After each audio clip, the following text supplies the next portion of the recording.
এক সত্য ঘটনা অবলম্বনে নির্মিত। সাল ১৯৯৫। রাশেদ পরিবারের একমাত্র সন্তান, সদ্য ইন্টারমিডিয়েট পাশ করেছে, কিন্তু স্বপ্ন দেখার সময় তার ছিল না, কারণ সংসারের বাস্তবতা ছিল অনেক কঠিন। তার বাবা দীর্ঘদিন ধরে অসুস্থ, ঘরের আর্থিক অবস্থায় দিন দিন খারাপের দিকে যাচ্ছিল, তাই সে কাজের জন্য ঢাকায় যেতে চাইল। শুরুতে তার মা কিছুতেই রাজি ছিলেন না ছেলেকে ঢাকায় পাঠাতে, কিন্তু শেষ পর্যন্ত সংসারের চাপ আর অসহায়ত্বের কাছে হার মেনে তিনি রাশেদকে যেতে দেন।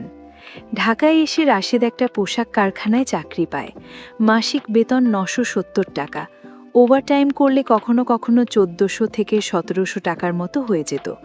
তখনকার সময় এই টাকাটা খারাপ ছিল না, কিন্তু তার বাবার চিকিৎসার খরচের সামনে সেটা খুবই অল্প।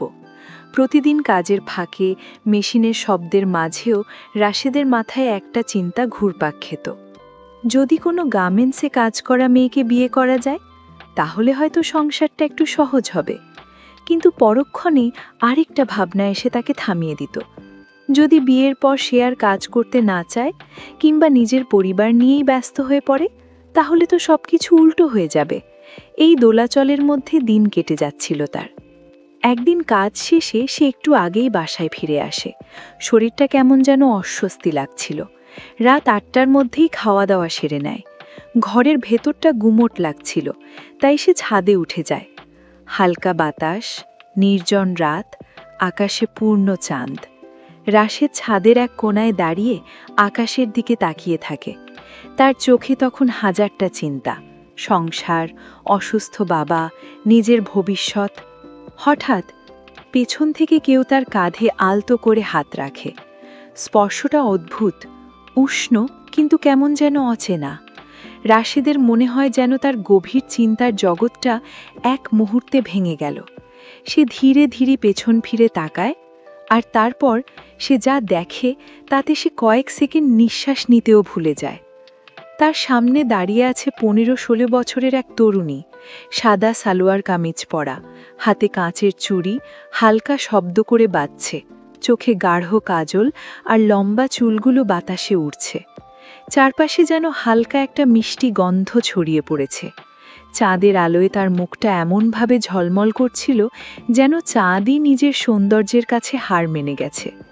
রাশেদ বুঝতেই পারছিল না এটা কি বাস্তব, নাকি এখনও সে কোনো স্বপ্নের ভেতরে আছে।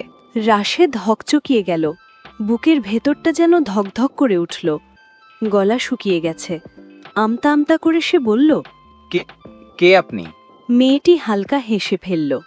তার হাসিটা অদ্ভুত মায়াবী, কিন্তু কোথাও যেন একটু রহস্য লুকানো।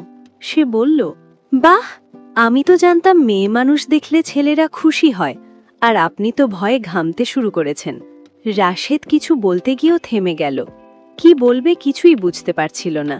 মেয়েটি আবার বলল, ভয় পাওয়ার কিছু নেই, আমি নীলিমা, পাশের ফ্ল্যাটেই থাকি। মাঝে মাঝেই আপনাকে এখানে দেখি, একা দাঁড়িয়ে থাকেন, আকাশের দিকে তাকিয়ে। মনে হয় অনেক কিছু ভাবেন, তাই ভাবলাম একটু খোঁজ নিয়ে যাই। রাশেদ চোখ নামিয়ে নিয়ে আস্তে করে বলল, না, তেমন কিছু না। নীলিমা একটু মাথা কাত করে তাকালো। চাঁদের আলোয় তার চোখ দুটো আরও গভীর মনে হচ্ছিল। আচ্ছা, সে বলল, যখন বলতে চান না তখন জোর করব না, তবে চাইলে আমরা কিন্তু বন্ধু হতে পারি। কথাটা বলার সময় তার কণ্ঠে এক ধরনের কোমলতা ছিল, যা অজান্তেই রাশেদের ভেতরের অস্বস্তিটা একটু কমিয়ে দিল। তবুও সে ইতস্তত করে বলল, না মানে, আমি এখন যাই, কেউ দেখলে খারাপ ভাববে। নীলিমা হেসে উঠল, ভীতুর ডিম একটা। তারপর একটু থেমে নরম গলায় বলল, আচ্ছা যান, তবে কখনো যদি একা লাগে এখানে এসে আমাকে ডাকবেন, আমি চলে আসব। রাশেদ আর এক মুহূর্তও দাঁড়ায়নি, দ্রুত পা চালিয়ে নিচে নেমে গেল। কিন্তু অদ্ভুত একটা ব্যাপার, তার মনে হচ্ছিল সে যেন কিছু একটা পেছনে ফেলে আসছে। সেই রাতটা তার জন্য একদম আলাদা ছিল। ঘুমোতে গেলেও বারবার নীলিমার মুখটা ভেসে উঠছিল, তার হাসি, তার চোখ, আর সেই অদ্ভুত মিষ্টি গন্ধ। রাশেদ নিজেই অবাক হচ্ছিল, একটা অচেনা মেয়ের সাথে এত অল্প সময় কথা বলে কেউ এভাবে মনে জায়গা করে নিতে পারে। পরদিন সারা দিন কাজের মাঝেও তার মন ঠিক মতো বসছিল না। মেশিন চলছিল, হাত কাজ করছিল, কিন্তু তার মন পড়েছিল সেই ছাদের এক কোণায়। রাত হলে নিজের অজান্তেই সে আবার ছাদে উঠে গেল। চারপাশে নীরবতা, হালকা বাতাস বইছে। চাঁদ আজও আকাশে আছে, কিন্তু কিছু যেন আলাদা লাগছিল। রাশেদ কিছুক্ষণ দাঁড়িয়ে থাকল, তারপর আস্তে করে বলল, নীলিমা। কথাটা বলার পর তার নিজেরই একটু লজ্জা লাগল, কিন্তু ঠিক তখনই পেছন থেকে সেই পরিচিত কণ্ঠস্বর, ডাকলেই চলে আসব বলেছিলাম না? রাশেদের শরীরটা কেঁপে উঠল। সে ধীরে ধীরে পেছন ফিরে তাকাল। নীলিমা ঠিক তার পেছনেই দাঁড়িয়ে। আজ সে আরও কাছে, এতটাই কাছে যে রাশেদ তার নিঃশ্বাসের উষ্ণতা পর্যন্ত অনুভব করতে পারছিল। নীলিমা একটু এগিয়ে এসে বলল, আজ আর ভয় পাচ্ছেন না তো? রাশেদ কিছু বলল না, শুধু তাকিয়ে রইল। নীলিমা হালকা হেসে তার পাশে দাঁড়াল। দুজনেই চুপচাপ আকাশের দিকে তাকিয়ে রইল। কথা না বলেও সেই নীরবতার মাঝে যেন অনেক কথা হয়ে যাচ্ছিল। হঠাৎ নীলিমা আস্তে করে বলল, আপনি খুব একা, তাই না? রাশেদ প্রথমবারের মতো একটু নরম গলায় উত্তর দিল, হয়তো। নীলিমা তার দিকে তাকালো, চোখে অদ্ভুত একটা মায়া। এখন আর একা নন।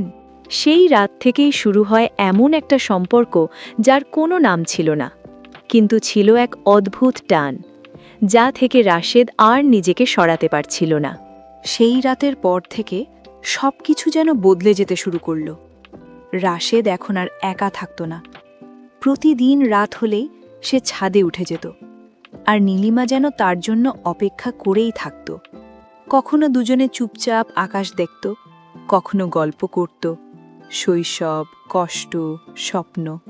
কিন্তু একটা বিষয়ে রাশেদের খেয়াল হতে লাগলো, নীলিমা কখনো নিজের সম্পর্কে কিছু স্পষ্ট করে বলতো না। তোমার পরিবার? কোথায় বড় হয়েছ? দিনে তোমাকে কখনো দেখি না কেন? এই প্রশ্নগুলো করলেই নীলিমা হালকা হেসে অন্য প্রসঙ্গে চলে যেত। একদিন রাশেদ সাহস করে বলেই ফেলল, তুমি কি আমাকে এড়িয়ে যাচ্ছ? নীলিমা কিছুক্ষণ চুপ করে রইল, তারপর ধীরে ধীরে বলল, সব প্রশ্নের উত্তর জানাটা ভালো না রাশেদ, কিছু রহস্য থাকাই ভালো। কথাটা শুনে রাশেদের বুকের ভেতরটা কেমন যেন হয়ে গেল।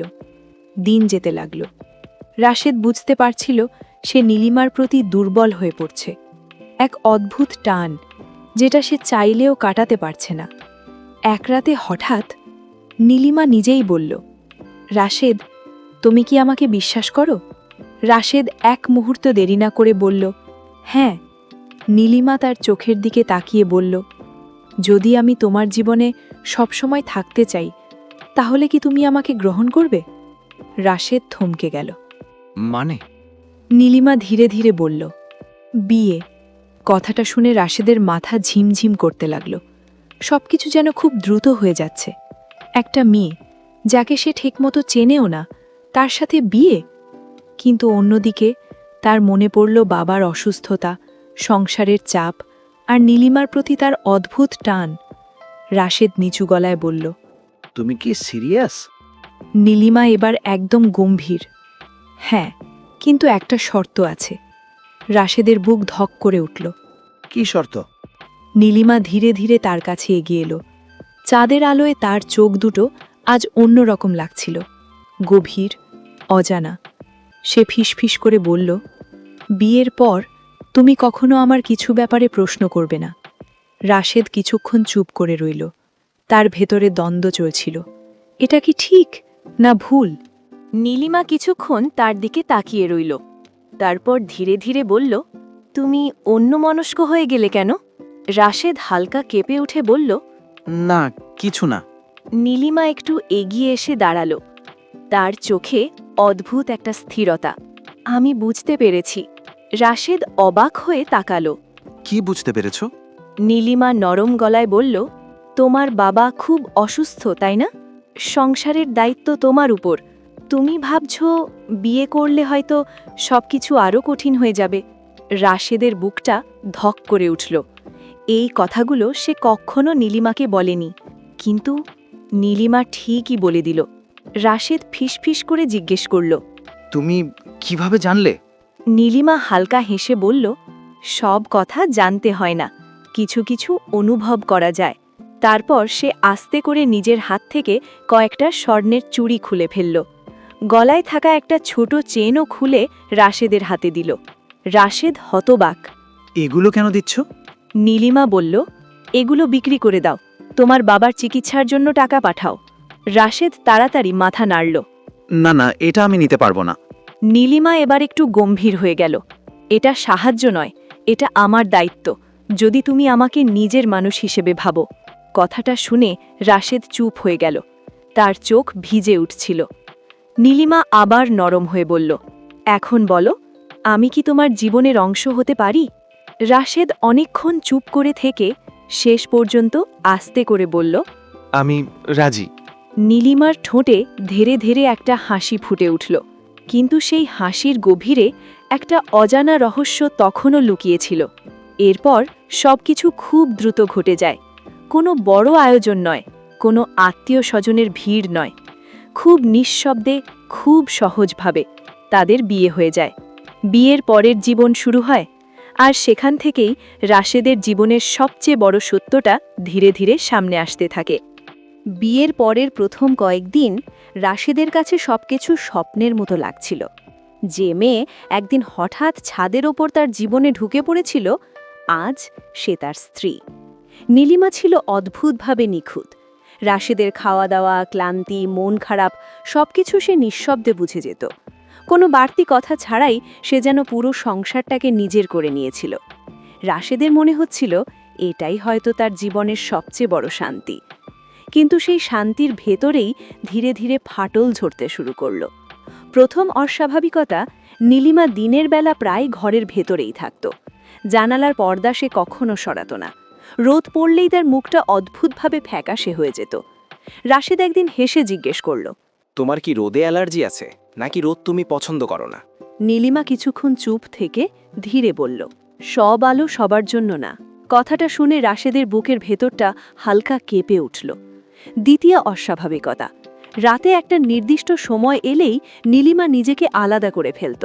দরজা বন্ধ থাকত, আলো নিভে যেত। শুরুতে রাশেদ ভাবত এটা হয়তো তার ব্যক্তিগত অভ্যাস, কিন্তু কয়েকদিন পর থেকেই বিষয়টা আর স্বাভাবিক লাগছিল না। কারণ ভেতর থেকে আসত শব্দ, কখনো খুব নিচু স্বরে ফিসফিস, কখনো আবার এমন শব্দ যা মানুষের কণ্ঠের মতো শোনায়, কিন্তু ভাষাটা বোঝা যায় না। সবচেয়ে অদ্ভুত ব্যাপার ছিল, কখনো কখনো মনে হতো ভেতরে একা একজন না, একাধিক কেউ কথা বলছে। এক রাতে রাশেদের ঘুম হঠাৎ ভেঙে যায়। ঘড়িতে তখন রাত 2টো। ঘরটা একদম নিস্তব্ধ, কিন্তু পাশের ঘর থেকে ভেসে আসছে সেই পরিচিত শব্দ। আজকের শব্দটা আলাদা, আরও গভীর, আরও চাপা, যেন দেয়ালের ভেতর থেকে আসছে। রাশেদের বুক ধকধক করতে লাগল। সে বিছানায় বসে পড়ে। তার মাথায় ঘুরতে থাকে, কখনো প্রশ্ন করবে না, এই শর্তটা। শুরুতে এটা তাকে শুধু অদ্ভুত লাগত, কিন্তু এখন এটা যেন একটা বাধা হয়ে দাঁড়িয়েছে, একটা দেয়াল যার ওপারে কি আছে সে জানে না। আর ঠিক সেই কৌতূহলটাই আজ তাকে ভেতর থেকে ঠেলে দিচ্ছিল। সে ধীরে ধীরে উঠে দাঁড়ালো, পা টিপে টিপে দরজার দিকে এগোলো। প্রতিটি পা ফেলায় তার বুকের শব্দ আরও জোরে শোনা যাচ্ছিল নিজের কানে। দরজার সামনে এসে থেমে গেল। ভেতর থেকে আসছে নীলচে আলো, আর সেই অচেনা ফিসফিসানি যেন তাকে ডাকছে, আবার সতর্কও করছে। রাশিদ এক মুহূর্ত চোখ বন্ধ করল, তারপর ধীরে ধীরে দরজাটা ঠেলে খুলল। আর সেই মুহূর্তে তার শরীর একদম জমে যায়। ঘরের ভেতর নীলিমা দাঁড়িয়ে আছে, কিন্তু সে একা না।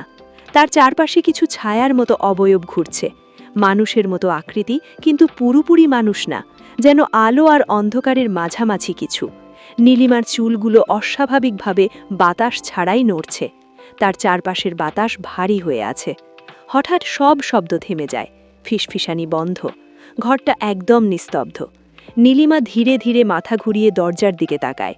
তার চোখ এখন আর সেই নরম চোখ না, এক অদ্ভুত গভীর জলজলে আভা, যেটা সরাসরি তাকালে শরীর শিউরে ওঠে। রাশেদের গলা শুকিয়ে যায়, সে নড়তেও পারে না, শ্বাস নিতে কষ্ট হয়। নীলিমা ধীরে ধীরে এগিয়ে আসে। প্রতিটি পা ফেলায় মনে হয় বাতাস ভারী হয়ে যাচ্ছে। তার ঠোঁটে খুব হালকা হাসি, কিন্তু সেটা মানুষের হাসি না। সে খুব নিচু গলায় বলে, আমি বলেছিলাম প্রশ্ন করবে না।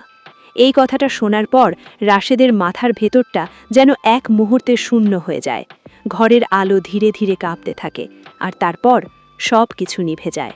অন্ধকার। আজকের এই গল্পটি লিখে পাঠিয়েছেন গাজীপুর থেকে আব্দুর রহিম রায়হান। আপনিও চাইলে আপনার লেখা গল্প আমাদের কাছে পাঠাতে পারেন আমাদের হোয়াটসঅ্যাপ এবং ইমেলের মাধ্যমে, যেগুলো ডেসক্রিপশন বক্সে দেওয়া থাকবে। সম্মানিত দর্শক মণ্ডলী, আজকের পর্বটি এখানেই শেষ। পরবর্তী পর্বে আমরা দেখব রাশেদের সামনে ঘটে যাওয়া সেই ভয়ঙ্কর ঘটনার পর তার জীবনে ঠিক কী পরিবর্তন আসে এবং সেই রাতের পর সে আসলে কোন সত্যের মুখোমুখি হয়। তাই পুরো ঘটনা জানতে এবং রাশেদের পরবর্তী পরিণতি দেখতে চাইলে পরবর্তী পর্বটি মিস করবেন না। ভিডিওটি ভালো লাগলে একটি লাইক দিন এবং চ্যানেলটি সাবস্ক্রাইব করে পাশে থাকা বেল আইকনটি অন করে রাখুন, যাতে নতুন পর্ব আপলোড হলেই আপনি সঙ্গে সঙ্গে পেয়ে যান। সাথে থাকুন, পরবর্তী পর্বে দেখা হবে আরও এক ভয়ঙ্কর ও রহস্যময় অধ্যায় নিয়ে।